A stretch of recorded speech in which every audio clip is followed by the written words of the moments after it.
palavra nessa noite que Deus colocou no meu coração sobre vencendo o espírito da Babilônia.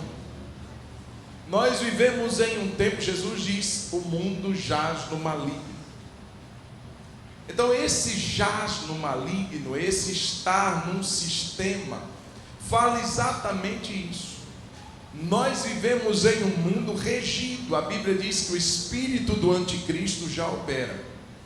Então, o sistema que governa a humanidade, quando eu falo de humanidade, eu falo de cada setor político, financeiro, e cada segmento da sociedade, irmãos, que não está redimido por Cristo, ele está à mercê desse espírito da Babilônia. Assim como foi na época de Daniel, na época de Jesus, continua sendo nos nossos dias e com uma proporção ainda maior. A Bíblia diz que nos últimos dias nós viveremos tempos difíceis. Esse espírito de Babilônia que opera nos nossos dias torna-os mais difíceis.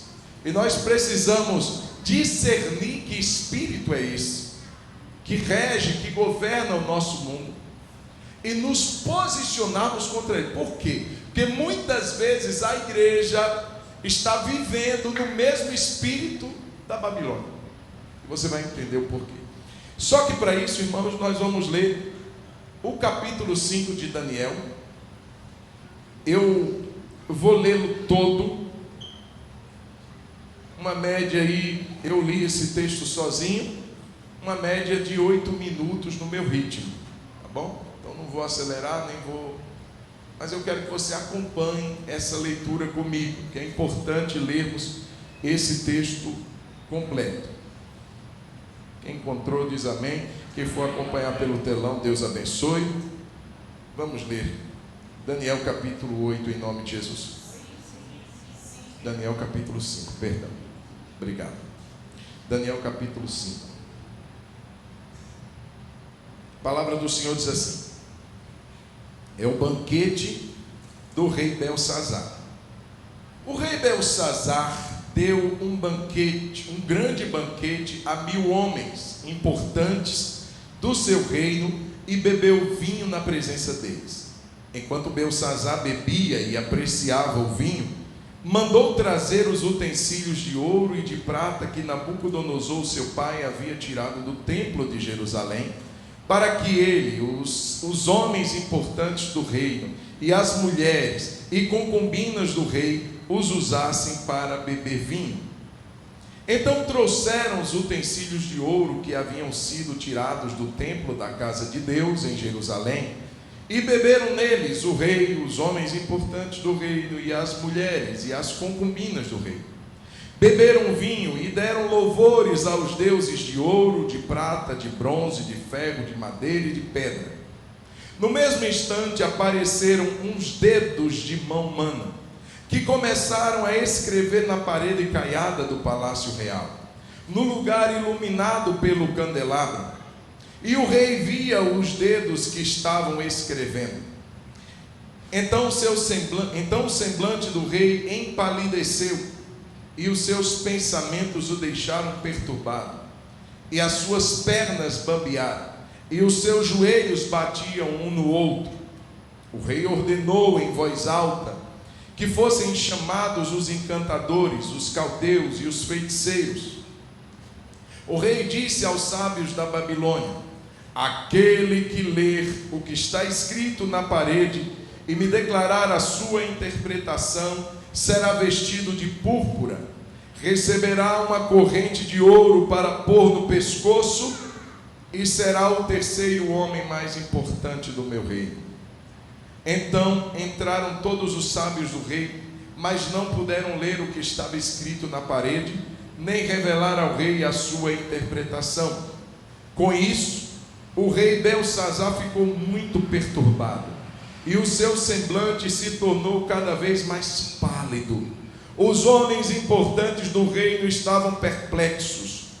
A rainha mãe, que tinha ouvido os gritos do rei e dos homens importantes do reino, entrou na sala do banquete e disse: que o rei viva eternamente. Não deixe que os seus pensamentos o perturbem, nem fique assim tão pálido. Há aqui no seu reino um homem que tem o espírito dos santos deuses. Nos dias de seu pai se achou nele luz, inteligência e sabedoria, como a sabedoria dos deuses. O seu pai, o rei Nabucodonosor, sim, o seu pai, ó rei, o constituiu chefe dos magos, dos encantadores, dos caldeus e dos feiticeiros. Porque nesse Daniel, a quem o rei tinha dado o nome de Beltsazar, se acharam espírito excelente, conhecimento e inteligência, interpretação de sonhos, declaração de enigmas e solução de casos difíceis. Portanto, chame Daniel e ele dará a interpretação. Então Daniel foi levado à presença do rei. O rei falou com Daniel e lhe perguntou: você é aquele Daniel dos exilados de Judá, que o rei meu pai trouxe de Judá? Tenho ouvido dizer a seu respeito que o espírito dos deuses está em você, e que em você se acham luz, inteligência e sabedoria, e excelente sabedoria. Acabaram de ser trazidos à minha presença os sábios e os encantadores para lerem o que está escrito na parede e me darem a sua interpretação. Mas eles não puderam dar a interpretação dessas palavras. Eu, porém, tenho ouvido dizer que você é capaz de dar interpretações e solucionar casos difíceis. Portanto, se você puder ler o que está escrito e me revelar a sua interpretação, você será vestido de púrpura, receberá uma corrente de ouro para pôr no pescoço, e será o terceiro homem mais importante do meu reino. Então Daniel respondeu e disse na presença do rei: o Senhor pode ficar com seus presentes e dar as suas recompensas a outra pessoa. No entanto, vou ler para o rei o que está escrito na parede e lhe darei a interpretação. Ó rei, o Deus Altíssimo deu o reino a Nabucodonosor, seu pai, bem como grandeza, glória e majestade. Por causa da grandeza que lhe deu, pessoas de todos os povos, nações e línguas tremiam e temiam diante dele. Matava quem queria e a quem queria deixava com vida. Exaltava uns e humilhava outros. Mas quando o coração dele se elevou e o seu espírito se tornou orgulhoso e arrogante, foi derrubado do seu trono real e perdeu toda a sua glória. Foi expulso do meio dos filhos dos homens e o seu coração foi feito semelhante ao dos animais. E passou a morar com os jumentos selvagens, comia capim com os bois e o seu corpo foi molhado pelo orvalho do céu. Até que reconheceu que Deus, o Altíssimo, tem domínio sobre os reinos do mundo e os dá a quem ele quer. E o Senhor, rei Beltsazar, que é filho de Nabucodonosor, não humilhou seu coração, mesmo sabendo de tudo isso. Pelo contrário, se levantou contra o Senhor do céu, mandando trazer os utensílios do templo dele, para que o Senhor, ó rei, as suas mulheres, concubinas, juntamente com os homens importantes do reino, bebessem vinho neles. Além disso, o Senhor deu louvores aos deuses de prata, de ouro e de bronze, de ferro, de madeira, de pedra, que não veem, não ouvem e não sabem nada. Mas o Senhor não deu glória a Deus, em cuja mão estão a sua vida e todos os seus caminhos. É por isso que ele enviou aquela mão que escreveu na parede. E o que está escrito é isto: Mene, Mene, Tekel, Parsim. Esta é a interpretação daquilo. Mene, Deus contou os dias do seu reinado, ó rei, e pôs um fim nele. Tekel, você foi pesado na balança e achado em falta. Pérez, o seu reino foi dividido e entregue aos medos e aos persas. Então Beltsazar mandou que vestissem Daniel de púrpura, ele pusesse uma corrente de ouro no pescoço e que proclamassem que passaria a ser o terceiro no governo do seu rei. Naquela mesma noite, Belsazar, rei dos caldeus, foi morto. E Dário, o Medo, se apoderou do reino quando tinha mais ou menos 62 anos de idade. Só Débora. Vamos orar. Deus e Pai, nessa hora pedimos a graça, a iluminação, a compreensão das Escrituras, que o homem não pode dar, mas que apenas o Teu Espírito pode esclarecer. Pedimos que o nosso coração seja um terreno fértil, e que a Tua palavra seja para nós como luz, como lâmpada. Ajude-nos a discernir o espírito de Babilônia que opera nos nossos dias. Ajude-nos a viver uma vida que Te agrade, em meio a esse tempo difícil em que vivemos. Queremos, assim como Daniel, nos portar nesse mundo de uma maneira santa, sábia e sensata, para a glória do Teu nome. Levanta os Daniéis aqui nessa noite. Levanta, Senhor, os homens e mulheres que temem o Teu nome, para viver em meio a essa sociedade corrompida. Nós assim oramos, pedimos a Ti graça nesse momento, no nome de Jesus. Amém. Quem pode dizer amém? Meus irmãos, quando a gente fala de Babilônia, a gente tem que entender duas coisas. Primeiro, Babilônia era uma região muito próspera, uma região fundamental na história, e que teve uma figura que foi muito conhecida, que foi o seu imperador e rei chamado Nabucodonosor. Pronto, essa é a região da Babilônia. Mas quando nós falamos de espírito da Babilônia, nós estamos falando de algo que é atemporal. Algo que não se limita a um espaço de tempo, nem a um espaço de terra, mas algo que está no nosso meio, nos nossos dias, e aonde quer que esse espírito haja, o espírito da Babilônia, que segundo Apocalipse 17:18, tem um dia determinado para cair. Caiu a grande Babilônia, não é um império, é esse espírito que rege, é esse espírito que governa. Segundo Apocalipse, a mãe das prostitutas, a mãe das meretrizes da terra. Irmãos, esse sistema maligno que é contra tudo que diz respeito a Deus, que é contra tudo que diz respeito a Cristo e a fé nele. Esse espírito é tão real, esse espírito é tão ativo, e a igreja precisa discerni-lo, para que não vivamos de acordo com ele, para que não sejamos envolvidos por esse espírito babilônico que rege os nossos dias. Então, fazendo um paralelo dessa leitura que nós fizemos, eu quero dar para vocês, irmãos, duas coisas: como esse espírito se manifesta hoje e como nós cristãos podemos vencê-lo, à semelhança de Daniel. Então, a primeira coisa, como esse espírito ele age, ele tipifica essa sociedade que nós vivemos hoje, que é contra tudo o que se chama Deus, como diz a palavra em Tessalonicenses, ou que é objeto de culto. Que sociedade, que espírito é esse que nós precisamos discernir? Espírito da Babilônia é aquele espírito, primeiramente, que se entrega aos prazeres da carne. Diga comigo: o espírito da Babilônia é um espírito que dá vazão, é um espírito que se entrega a uma vida de carnalidade.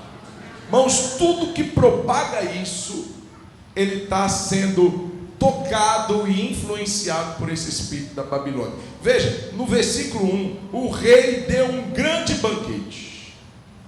Era uma orgia, era uma grande festa regada de vinho, regada de prostituição. Assim eram as festas da antiguidade. E por que não dizer das de hoje? É um espírito que trabalha dentro dos prazeres. É um espírito hedonista, que coloca o prazer, a satisfação pessoal acima de qualquer coisa. Irmãos, e pasme, muitos crentes estão tocados por essa influência, e com sofismas, com algumas frases, irmãos, de efeito, que parecem retratar a verdade, mas que não. Por exemplo, o que Deus quer dos seus filhos é que eles sejam felizes. a felicidade a qualquer preço, a felicidade a qualquer custo. Irmãos, esse tipo de frase expressa uma sociedade movida pelo espírito da Babilônia.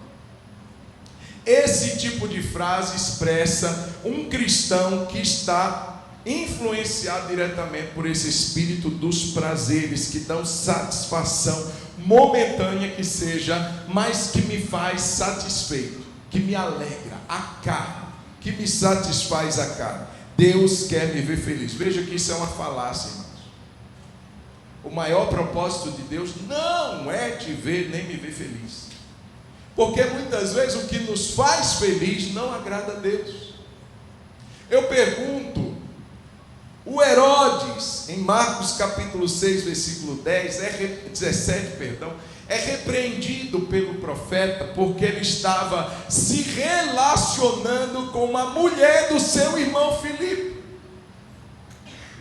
Então eu pergunto, aquele relacionamento de Herodes, ilícito, trazia satisfação a ele, sim ou não?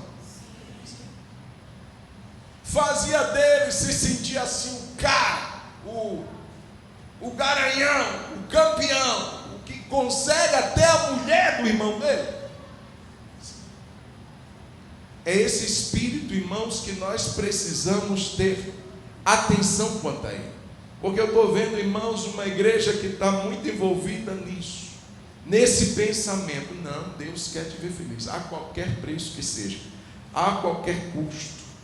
O que importa é que você seja uma pessoa que vai estar bem, que vai estar com o coração alegre.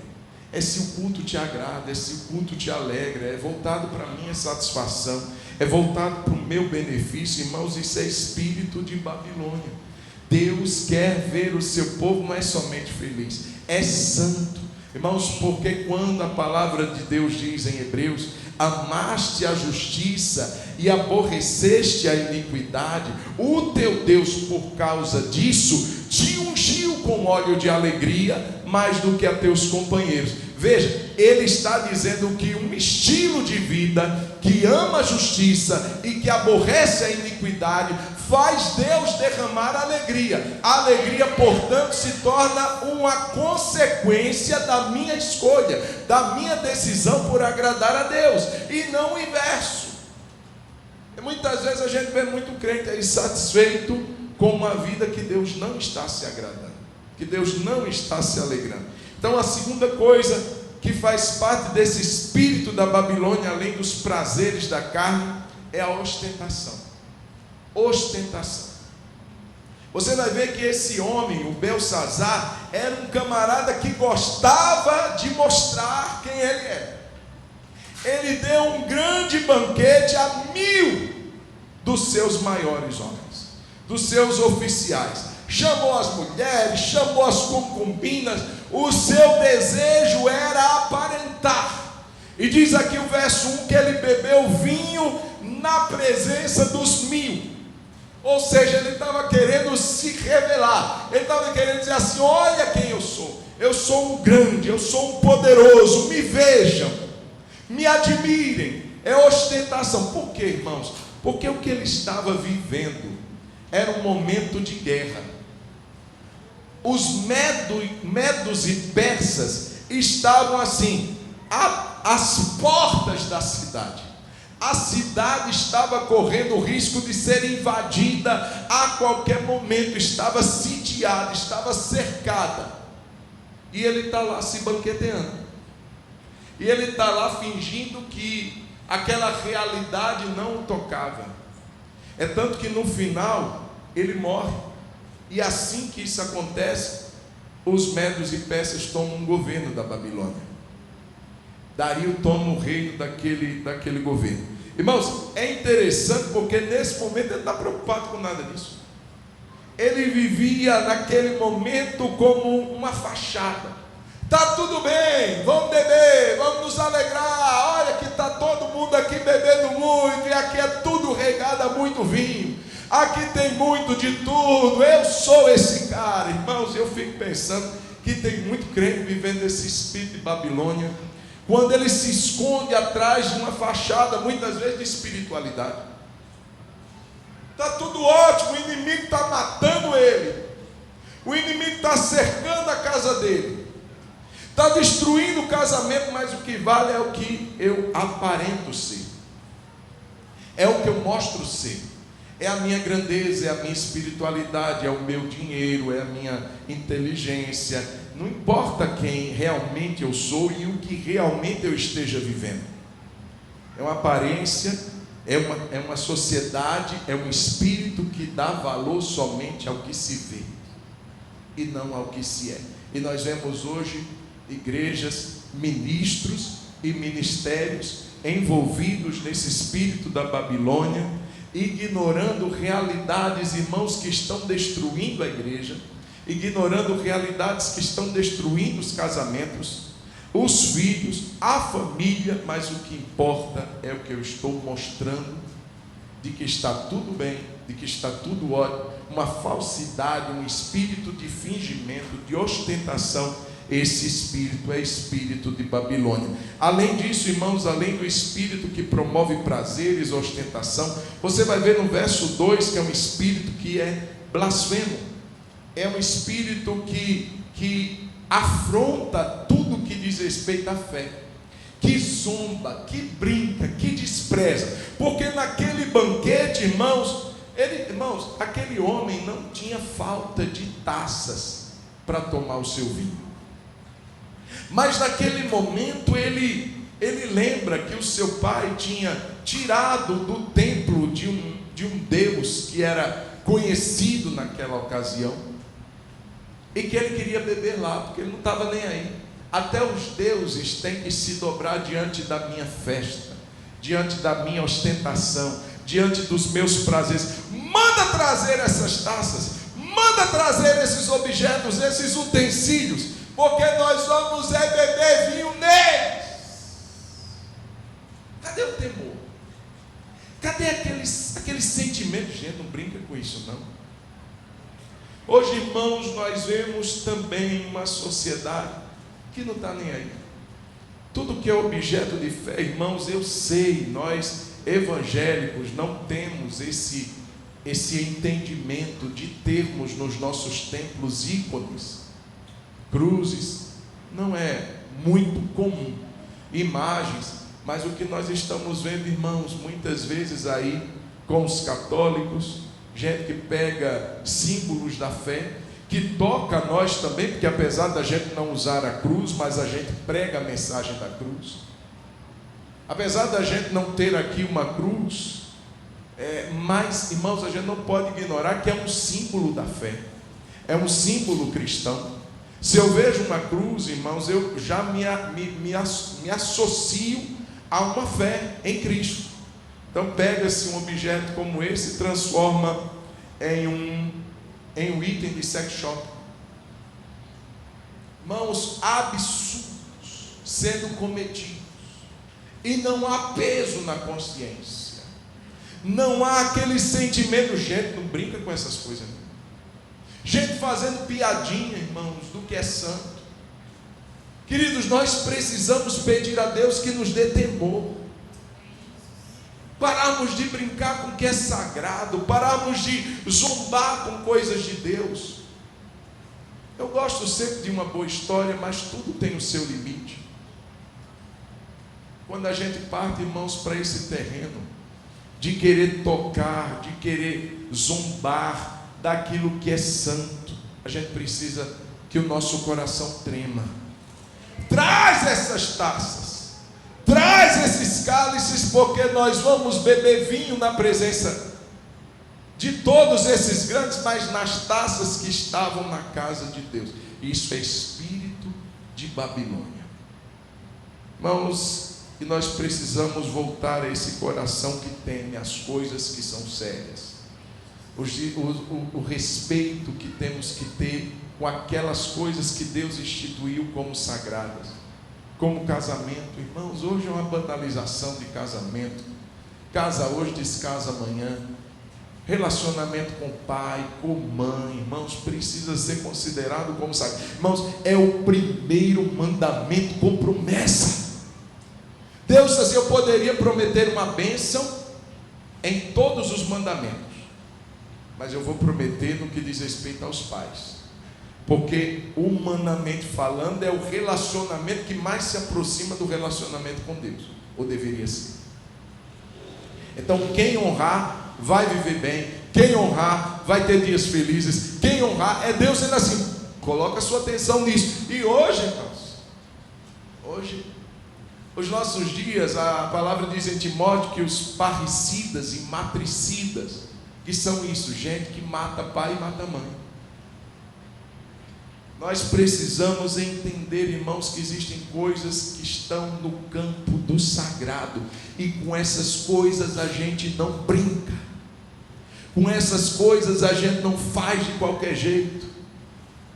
A gente precisa temer como está a nossa vida, como está a nossa condição diante de Deus, e muitas vezes isso não é considerado. Muitas vezes pessoas estando no altar, pregando palavra ou ministrando numa vida torta, numa vida de pecado, é como se dissesse: Deus não vai fazer nada, Deus não está nem aí, ei, vamos embora, vamos tomar vinho nessas taças mesmo. Blasfêmia contra Deus. Além disso, idolatria. Você vai ver no verso 4 que ao beber nas taças, olha como é um sistema maligno, irmãos. Ao beber nas taças sagradas, eles davam louvores aos deuses de ouro, verso 4, de prata, de bronze, de ferro, de madeira e de pedra. É como se, além de desprezar, ainda afrontasse. Quem é Deus? Esse daí. Aqui, ó. Olha aqui a gente bebendo. E ao beberem davam louvores e adoração aos deuses falsos, aos ídolos. Irmãos, esse espírito de idolatria também tem visitado as igrejas, aos cristãos, porque ídolo não é somente aqueles que estão pregados em pedestais em uma igreja. Agostinho diz que o coração do homem é uma fábrica de ídolos. Irmãos, é muito fácil a gente levantar um Deus. Nosso relacionamento pode se tornar um Deus. Nossa condição social pode se tornar um Deus. Nossos estudos podem se tornar um Deus. O conhecimento pode se tornar um Deus. O dinheiro é conhecido como um Deus. É um mamon. Irmãos, nós precisamos estar atentos. Se o nosso coração de fato adora somente a um Deus, ou se o nosso coração está pulverizado, se o nosso coração está dando louvores a outros deuses que não o Senhor. E eles não estavam nem. Esse é o espírito da Babilônia. É aquele espírito que diz assim: você não precisa abandonar a Deus. Você continua indo no domingo na igreja. E você pode ter um deusinho secreto, como Raquel tinha. Jacó foi confrontá-la, não, tinha ídolos do lar. Então você pode continuar sendo cristão, você pode continuar fazendo seu ministério lá, servindo, mas isso não te impede de você ter outros deusezinhos pequenininhos, porque Deus conhece o seu coração. Irmãos, Deus não aceita. Eu já ouvi uma frase muito interessante, que Deus aceita o nosso coração em pedaços, mas Ele não aceita pedaços do nosso coração, dividindo o nosso coração com outros deuses. E assim a sociedade que se insere nesse espírito, a igreja que se insere nesse espírito babilônico vai agir. Ele vai ter outros a quem ele adora. De vez em quando ele se lembra de Deus, de vez em quando ele dá um louvor ao Senhor, mas na sua vida, no seu cotidiano, na sua rotina, ele exalta outros deuses. Além disso, irmãos, além da idolatria, o engano. Olha, quando aquela mão aparece que escreve aquilo na parede, irmãos, Deus foi estratégico demais. A parede era caiada, era branquinha e iluminada, e uma mão aparece.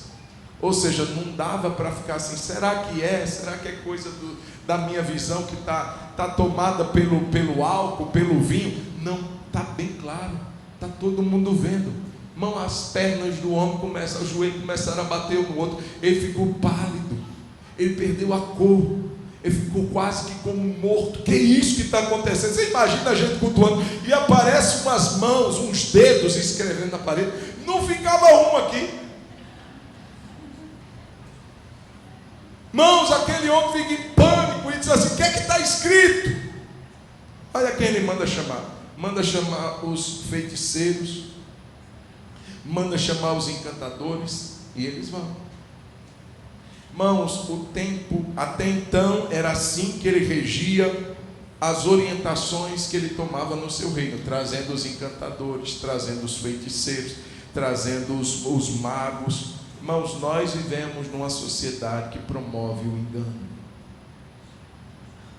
E hoje o engano, irmãos, muitas vezes não está no nome. Preste atenção, servo de Deus. O engano não está vindo com o nome de feitiçaria, com o nome de astrólogo. Não. Está vindo com o nome de pastor. Está vindo com o nome de profeta. Vamos consultar um profeta. E o engano pode estar vindo dali. Porque muitas vezes desapegamos a nossa vida da palavra e colocamos a nossa confiança naqueles que dizem ser os porta-vozes de Deus, que têm uma voz própria. João Batista diz: eu sou a voz do que clama. Ou seja, tem alguém que está clamando, eu só dou a minha voz como objeto para ele usar. Mas eu falo aquilo que hoje não. Hoje não é o que Deus fala, é o que o profeta, profetiza, tem para me dizer. Irmãos, sem perceber ou percebendo, tem muito crente que está nesse espírito, já tinha lá, só que ele consultava signos, ele lia horóscopos. Hoje ele vai para um profeta. Hoje ele quer receber uma revelação assim, que agrade a ele. Irmãos, eu não sou contra, mas eu falo que precisamos ter discernimento, ter cuidado, sermos apegados é o que a palavra do nosso Deus diz, e pararmos de ficar correndo atrás. Deus me fala, põe o joelho no chão, vai orar que Deus vai te falar. Agora a gente fica para lá e para cá. Cadê o profeta? Cadê a profetisa? Eu vou para onde ele estiver. Ei, irmão, para, pelo amor de Deus. Porque o nosso Deus é um Deus vivo. A tônica do livro de Hebreus, da carta de Hebreus, é um Deus que fala. Havendo Deus outrora falado muitas e de muitas maneiras aos pais pelos profetas, a nós nesses últimos dias tem nos falado por meio do seu Filho. Jesus quer falar conosco todo dia, meu irmão.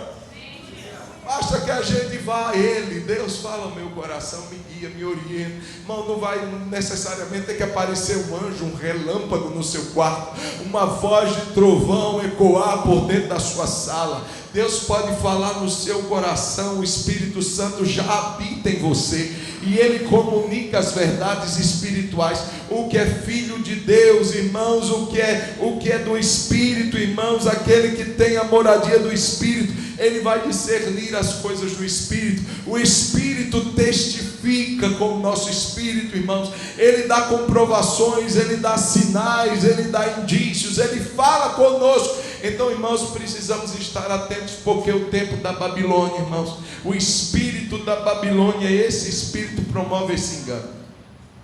E tem muitas igrejas caminhando nisso. Tem muitas igrejas caminhando naquilo que um homem propaga e que você vai procurar. Onde é que está isso na palavra? Não está. Eu estou recebendo uma revelação agora.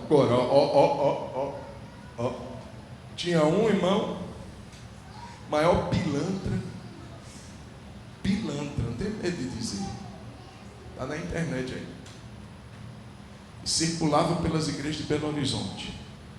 Ele ficava assim, eu estou entendendo, Jesus.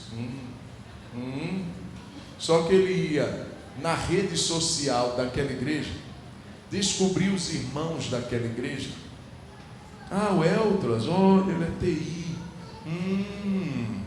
Aí eu estou entendendo Jesus. Tem alguém que chama Eltras aqui? Ele já foi na tua rede. Não, pelo amor de Jesus, igreja. Papai, vai ler a Bíblia, irmão. Vai orar. Engano, meus irmãos. A gente precisa ter cuidado. Olha para quem está ao seu lado e assim, abre teu olho. Rapidinho, para vencer o espírito da Babilônia, a gente precisa que os Daniéis se levantem. Que tipo de homem é esse? Primeiro, são raros. Gente como Daniel é raro. Irmãos, olha só, a rainha mãe se levanta e diz assim: no teu reino tem um homem. No verso 11. Gente, naquele reino só tinha um. Não espere não, irmão, porque são poucos os que resistem ao espírito da Babilônia. São poucos os que estão antenados e dizem: não, comigo não. Não vou me entregar a isso não. Daniel estava lá, filho. Raros, escassos. Que Deus encontre aqui Daniéis. Que Deus encontre aqui homens e mulheres que não se sujeitam ao espírito da Babilônia, em nome de Jesus. Além disso, cheios do Espírito Santo, versículo 11, a rainha mãe disse para o rei: olha, no teu reino tem um homem, e ele tem o Espírito dos deuses santos. Irmão, eu estou falando de uma rainha pagã. Ela não sabia usar as palavras. Ela disse assim: tem um homem cheio do Espírito Santo de Deus, a terceira pessoa da Trindade, o Consolador. Não, ela não tinha esse entendimento, mas era assim que ela via Daniel. Era um homem diferente. Esse homem tem Deus na vida dele, o Espírito dos deuses santos moram nele. Era a maneira daquela pagã se expressar com relação a Daniel. A gente não pode esperar um detalhamento teológico daquela mulher, mas o que passa aqui, irmãos, como verdade, é que uma pessoa cheia do Espírito Santo, ela é percebida pela sua vida, percebida por onde ela está. Não precisa propagar, ela não precisa gritar, ela não precisa rodopiar, mas a vida dela demonstra: essa pessoa tem o Espírito Santo. A vida dela mostra-se ser de alguém que está comprometida com Deus, de alguém que leva Deus a sério. Pode chamar ele, porque ele tem o Espírito dos deuses santos. Ou seja, ele tem o Espírito Santo na vida dele. Deus nos enche do teu Espírito, Senhor. Queremos ser uma igreja cheia do Espírito Santo. Não é somente para ficar aleluia. Não, irmão, isso é bom, isso é maravilhoso. Não é somente para eu, mas é para eu demonstrar uma vida de fruto. É para eu demonstrar um caráter que glorifica a Deus. Além disso, irmãos, cheio do Espírito Santo, esse homem se mostrava apto humanamente e espiritualmente. Porque ela manda chamar e ele diz assim: chama ele porque ele tem um espírito excelente. Ele tem conhecimento e ele tem inteligência. Ou seja, isso são aptidões que Daniel desenvolveu. Aptidões está no verso 12. Aptidões que Daniel, ele trabalhou. A Bíblia diz que Deus dá o dom, mas a gente precisa desenvolver. Se é ministério, Romanos 12 diz assim: dedique-se ao ministério. Se você recebe o ensino, esmere-se em fazê-lo. Ou seja, tem a parte de Deus e tem a parte do homem.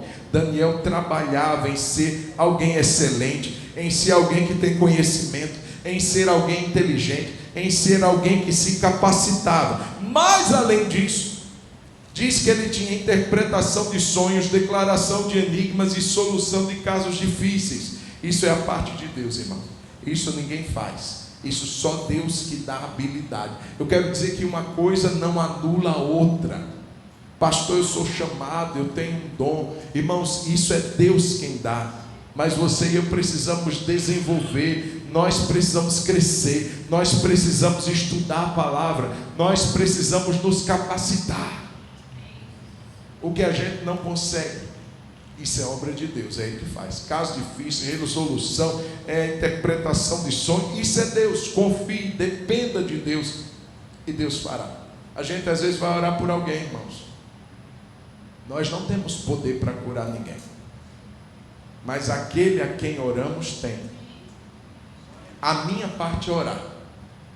A parte de Deus, se Ele quiser, é curar. E como que eu vou saber se Deus vai curar ou não pela minha oração? Só se eu orar. Se eu não orar, de fato, nada vai acontecer. Então vamos fazer a nossa parte. Além disso, irmãos, era um homem constante, que não se deixou corromper. Olha só o verso 13. Daniel foi introduzido na presença do rei, e o rei falou a Daniel: és tu aquele Daniel?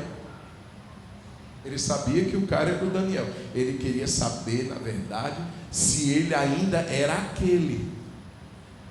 Porque ele foi parar lá em Babilônia, no reinado do pai de Belsazar, que foi o Nabucodonosor. Ou seja, quando Daniel foi para Babilônia, os estudiosos dizem que ele tinha 16 anos. Era um adolescente. E ele já tinha um comportamento de alguém de Deus. Ei, adolescente, não fica nessa desculpinha de que seu pai e sua mãe são homens e mulheres de Deus, não. Deus está esperando um comportamento seu, uma atitude sua. Daniel tinha 16 anos quando ele foi para a Babilônia, e mostrou um comportamento irrepreensível.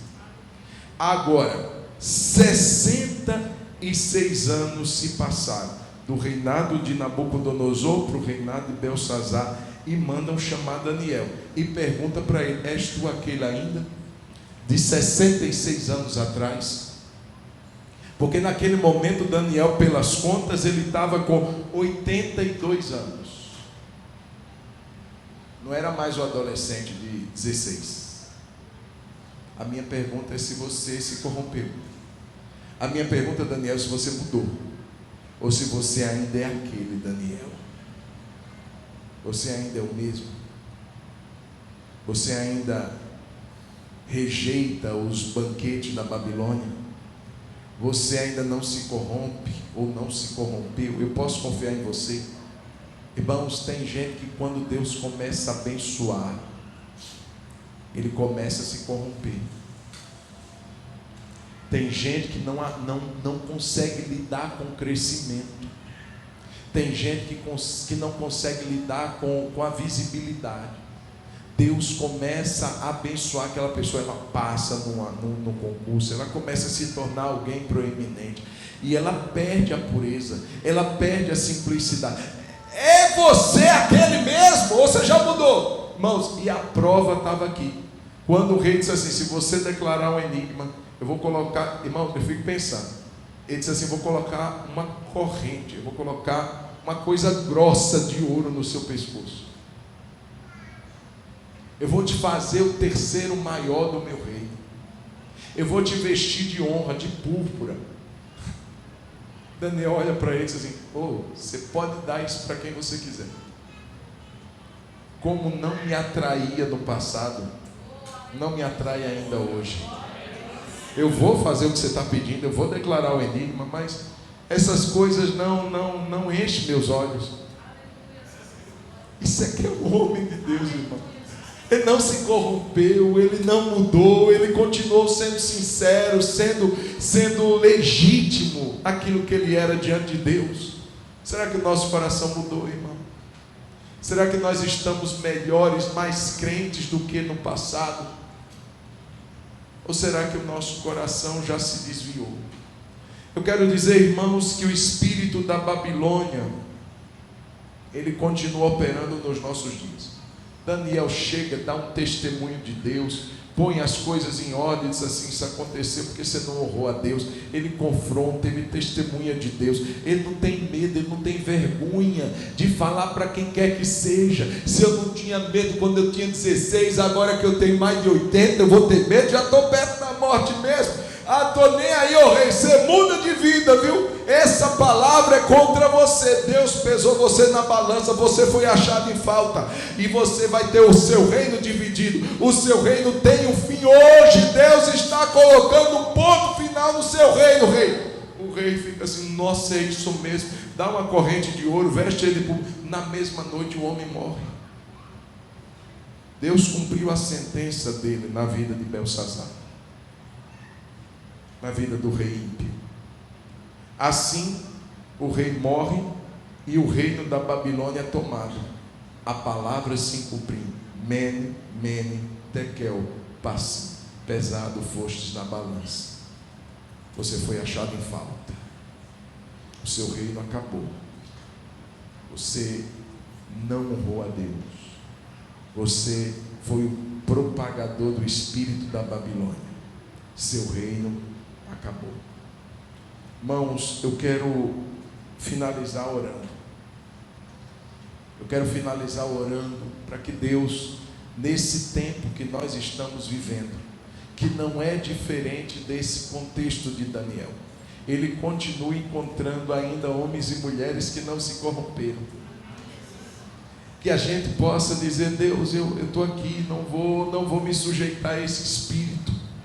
Eu quero agradar o Senhor, eu quero agradar a Tua palavra, eu não quero me agradar, Senhor, eu quero viver para a Tua glória. Eu continuo disposto a dizer não, eu continuo disposto a dizer: não pode ficar com tudo. Eu tenho alguém que me dá muito mais do que eu preciso. Eu tenho Deus na minha vida, eu tenho a presença do Senhor. Eu queria que você baixasse sua cabeça e fechasse os seus olhos, por favor. Vamos orar nesse momento. Vamos falar com Deus. És tu aquele mesmo, Daniel? És tu aquele mesmo? Quando você era jovem, quando você entregou sua vida para Jesus, és tu mesmo? Que pergunta é essa? Que pergunta difícil. Que o nosso coração não se afaste, que o nosso coração não se desvie. Queria convidar os diáconos também que vão ministrar a ceia.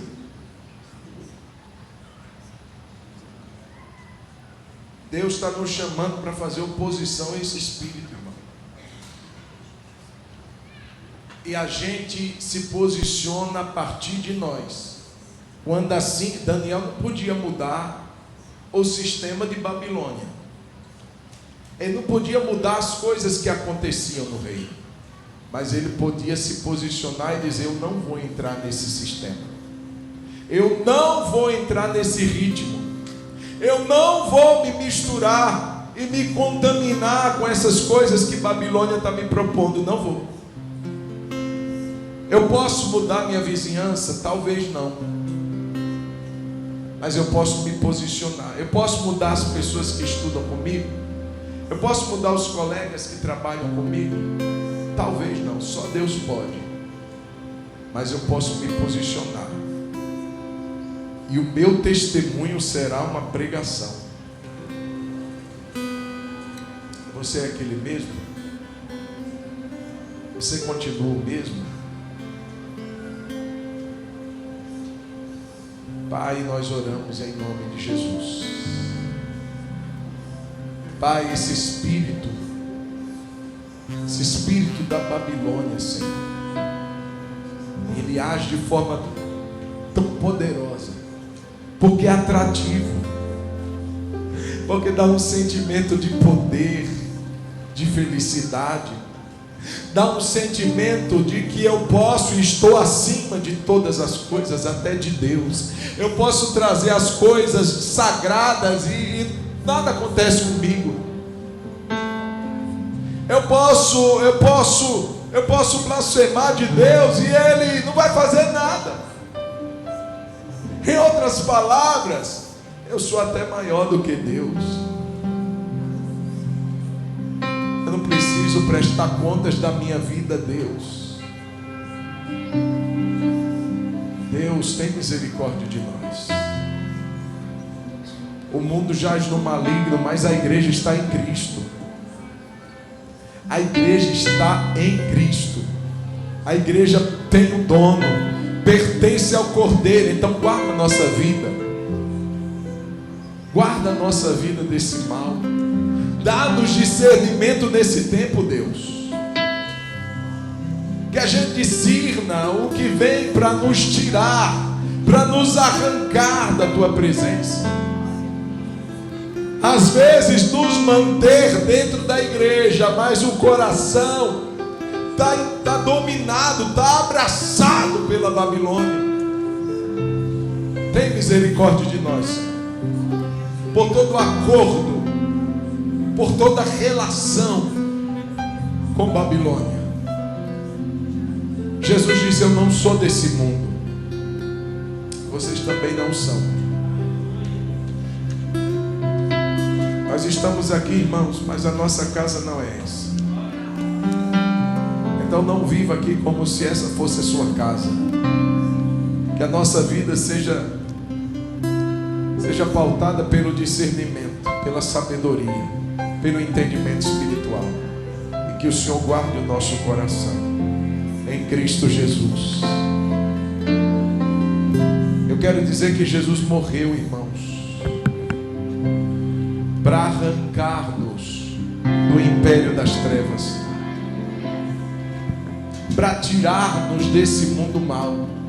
Não o corpo ainda, o arrebatamento ainda não aconteceu, mas a nossa vida não ser mais dominada por esse mundo. E só Jesus pode nos promover isso. Só o poder de Deus, através da pessoa de Jesus, é que nos arranca das trevas. Só através do sangue de Jesus.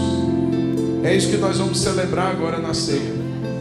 Mas eu queria, antes da gente cear, perguntar a você que está aqui nessa noite, se você já fez uma aliança com Jesus, se você já entregou sua vida para Cristo, se você já se rendeu a Ele, já se arrependeu de viver uma vida sem Ele. E quem sabe hoje você está aqui e Deus está dando a você a oportunidade de você se entregar para esse Jesus. Eu não estou te convidando para você ser batista, nem muito menos Batista Hebron, mas eu estou te perguntando se você já tem uma aliança com Deus, se você já entregou sua vida para Jesus. E essa oportunidade eu quero te dar. Se você está aqui e você deseja entregar sua vida para Jesus, assentado aonde você está, eu gostaria que você levantasse a sua mão, fizesse um sinal. Se você está aqui e gostaria de entregar sua vida para Cristo, para Jesus, declarar que Ele agora é o Senhor da sua vida, que você não está mais vivendo nesse espírito pelo poder e pelo governo de Babilônia, mas pelo poder e pelo governo de Jesus. Tem alguém que gostaria de fazer essa oração? Pastor, eu gostaria de entregar minha vida para Jesus hoje. Se você é essa pessoa, eu gostaria que você fizesse um sinal. Se tiver alguém aqui nessa noite que quer entregar seu coração para o governo de Jesus, quer entregar sua vida para Cristo, faz o sinal com sua mão. Eu quero orar com você. Espírito Santo, se tem alguém aqui nessa noite a quem o Senhor está convencendo, a quem o Senhor está falando, e essa pessoa precisa tomar uma decisão, Senhor, toda cadeia caia por terra em nome de Jesus. Que essa pessoa seja livre para entregar sua vida para Jesus, em nome do Senhor. Tem alguém nessa noite que quer fazer essa oração? Pastor, eu quero. Pastor, eu quero entregar minha vida para Jesus. Levante sua mão, faz o sinal. Você é livre para fazer isso. Esse momento é o momento que Deus está nos dando. Tem alguém aqui que quer fazer essa oração, que quer fazer essa entrega? Faz um sinal com sua mão. Eu quero orar com você.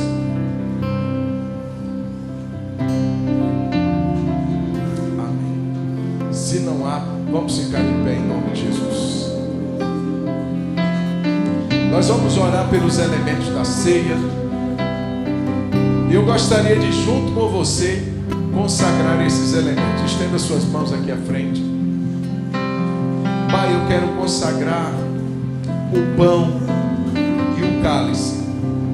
A tua palavra diz que todas as vezes que o fizemos, nós fazemos em memória do Senhor.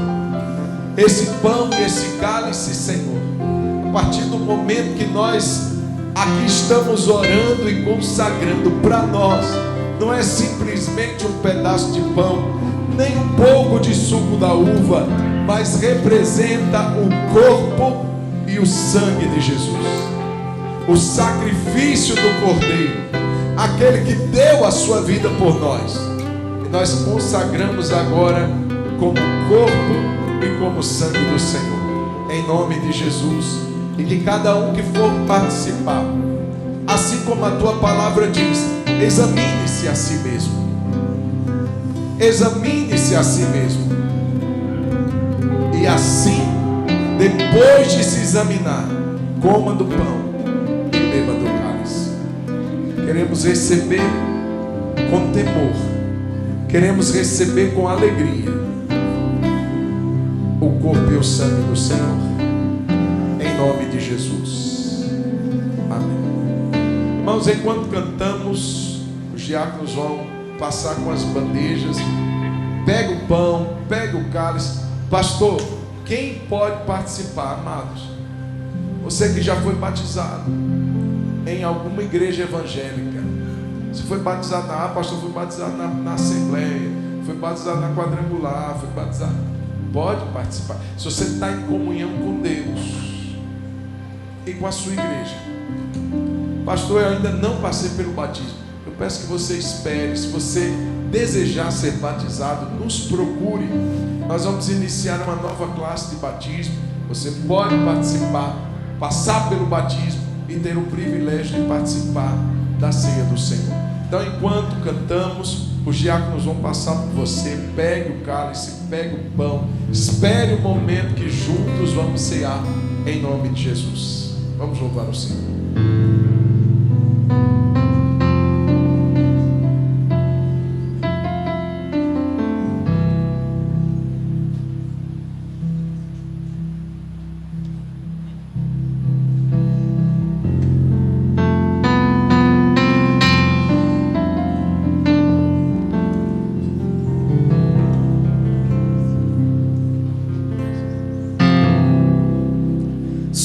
Hoje perdido eu estava, o teu amor curou a minha dor.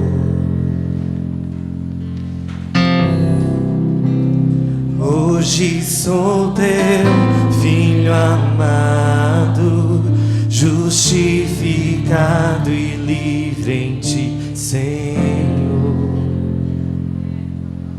Meu Salvador,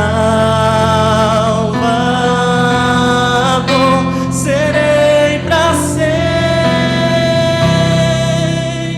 teu.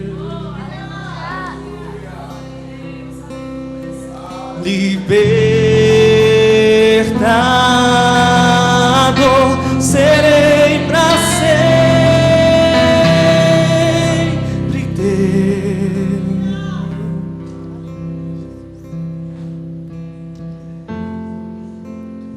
Limpo e resgatado, meu coração se abriu pra tua cruz.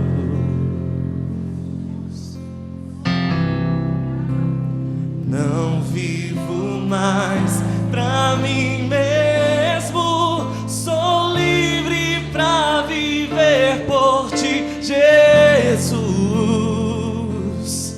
Meu Salvador, serei para sempre teu.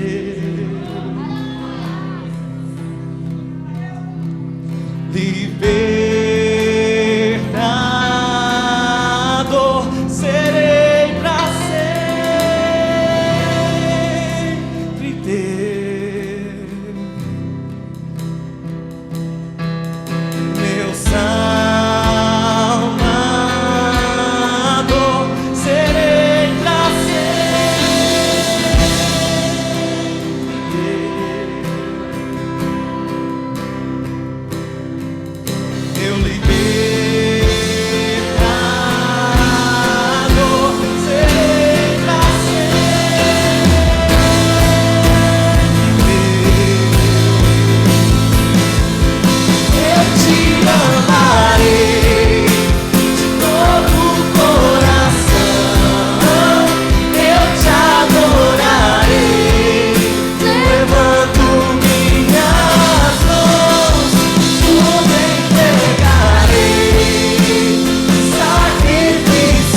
queria que alguns segundos você fechasse os seus olhos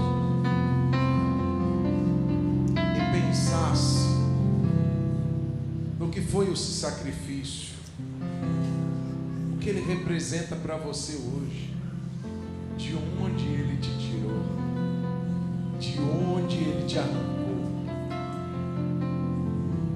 Pensasse qual a sua atitude hoje como servo, serva de Deus. Não é só comer um pão, é só tomar um suco. Isso diz respeito a uma aliança que a gente tem com Ele, como aliançados com Jesus, como pessoas que têm compromisso. Não é um compromisso superficial, porque o que Jesus fez não foi superficial. Como que a gente tem vivido? Como que a gente tem honrado o Senhor? Ou o que temos feito que o tem desonrado? Ceia é momento de alinhar o nosso coração. Ceia é momento de refazer aquela conexão com Jesus, de reacender aquele relacionamento de intimidade, de amizade, de dizer: Deus, eu preciso viver um relacionamento mais profundo com o Senhor. Ceia é o momento para a gente fazer isso. É quando um casal para, senta e ele vai conversar sobre o relacionamento. Talvez aquele primeiro momento é um momento difícil, é um confronto de realidades, mas depois aquele casal se alinha e aquele casal começa a se alegrar e celebrar uma aliança que foi refeita. O momento de ceia, eu penso que passa por esse tempo também. A gente fazer uma análise da nossa vida. Da parte de Jesus, irmão, não tem o que corrigir, não tem o que retocar. Ele foi o sacrifício perfeito. A sua vida foi perfeita e o seu sacrifício foi perfeito. Então, da parte de Jesus, a gente não tem nem o que pensar. Jesus, olha, mas da nossa parte. Mas eu quero dizer, irmãos, que ceia fala de graça, ceia fala de perdão, ceia fala de uma nova chance. Ceia não é somente, como alguns dizem, um sinal de juízo. Ah, Deus vai. Não, irmão, pensa que o sacrifício foi para te remir, para me perdoar, para me restaurar, para me reconduzir à presença do Pai. Então Jesus não está com um facão, uma espada querendo nos matar, não. Ele está querendo dizer: meu filho, olha as marcas na minha mão. Foi um sacrifício, foi um sangue derramado por você. A única coisa que Ele quer, irmãos, é que a gente esteja alinhado a Ele, reconectados a Ele, em relacionamento real e vivo com Ele. A palavra de Deus diz assim: porque eu recebi do Senhor o que também vos entreguei. O apóstolo Paulo diz que na noite em que Jesus foi traído, ele tomou um pão e, tendo dado graças, ele o partiu e o deu aos seus discípulos. Ele não deu à multidão, irmãos, porque a multidão queria só o pão, relacionamento, só os discípulos. Então ele deu para os seus discípulos e disse: tomai e comei, esse é o meu corpo, esse é o meu corpo, que é partido por vocês. Por isso, queridos, em memória do nosso Senhor, comamos juntos o pão da comunhão, o pão da mesa, o pão do relacionamento, o pão do corpo. Comamos em nome de Jesus.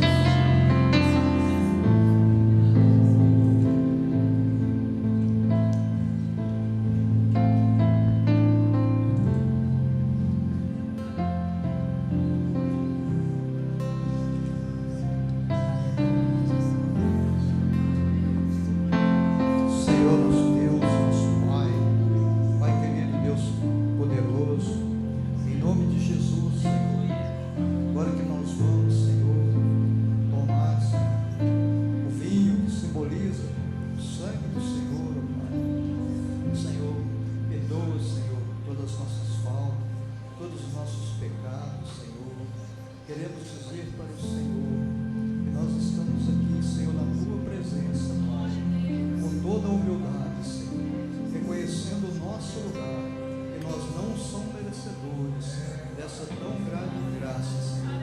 Mas o Senhor não olha, Senhor, para dentro de nós, Senhor. O grande amor do Senhor quer nos perdoar neste momento de todas as nossas iniquidades, Pai. Por isso, Senhor, muito obrigado. Nós te agradecemos em nome de Jesus. Amém. Glória a Deus. Aleluia. Semelhantemente, depois de cear, ele tomou o cálice e disse: esta é a nova aliança no meu sangue. Fazei isto todas as vezes que o beberdes em memória de mim. Porque todas as vezes que vocês comerem o pão e beberem o cálice, anunciais a morte do Senhor até que Ele venha. Esse é o sangue da aliança. Esse é o sangue do qual fomos comprados. Nem ouro nem prata pode se comparar ao precioso sangue de Jesus. Em memória do Senhor, do seu sacrifício, do seu amor por nós, do seu perdão e do seu alto investimento, tomemos juntos o cálice, símbolo do sangue de Jesus.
Jefferson já está aqui.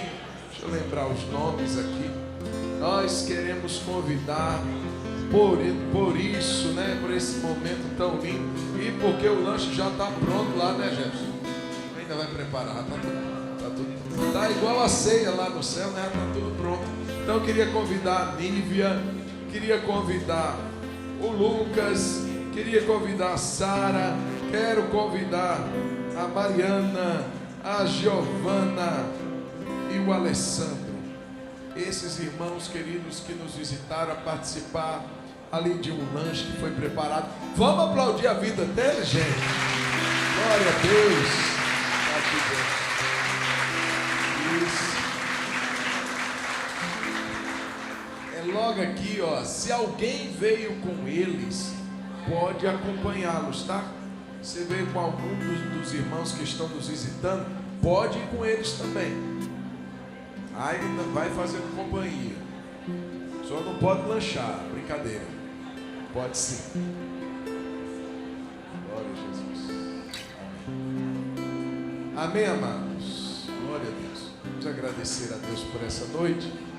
Dê a mão ao seu irmão. Dê a mão para ele. Vamos agradecer a Jesus. Glória a Deus. Glória a Deus. Nós esperamos você nos cultos da semana. Terça-feira tem oração. Quinta-feira tem culto da vitória. Está aí o culto de domingo à noite. Congresso de carnaval. Não esquece de se inscrever. Dá o seu nome para participar. Tem cafezinho ali atrás. Tem chá também para você tomar aí e conversar com o seu irmão. Antes de você ir desesperadamente para sua casa, toma um cafezinho, um chazinho para relaxar. Relaxar. Tá bom?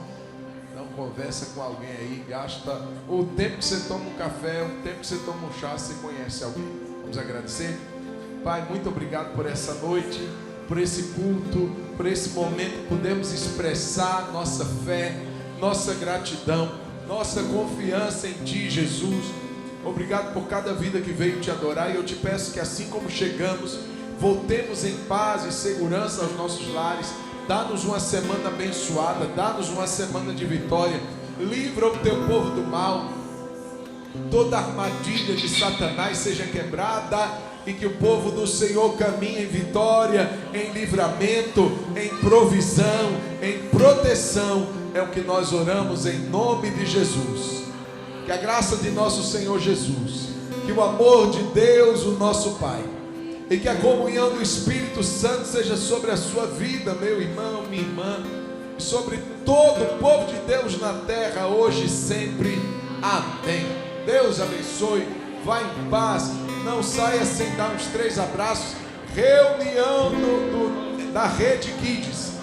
Todos os professores da Rede